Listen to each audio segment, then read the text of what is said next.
శుభోదయం మిత్రులారా. నేను ఎవరిని? నేను పరమాత్మ స్వరూపాన్ని. అహం బ్రహ్మాస్మి. అంతటికీ ఆధారమైన బ్రహ్మమును నేనే. నేను దేహము కాదు, నేను మనస్సు కాదు, నేను ఇంద్రియాలు కాదు.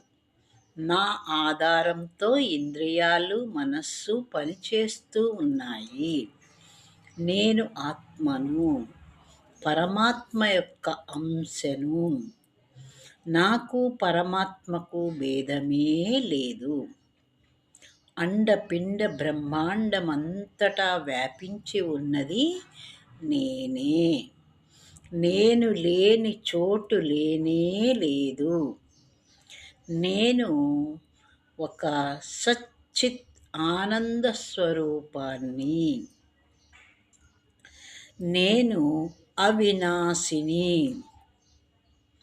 నేను సాక్షిని. నేను సర్వస్వతంత్రుడను. సృష్టి, స్థితి, లయము నాలోనివే. నేను కర్తను కాను, నేను భోక్తను కాను. నేను సంగమై అంతటా వ్యాపించి ఉన్నాను. నేను అసంగమై అంతటా వ్యాపించి ఉన్నాను. నేను అహంకార మమకారాలు లేనివాడను.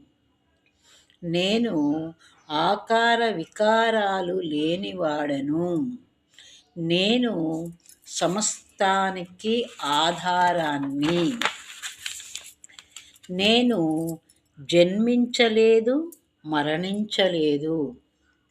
నాకు పుణ్యము కానీ పాపము కానీ లేవు.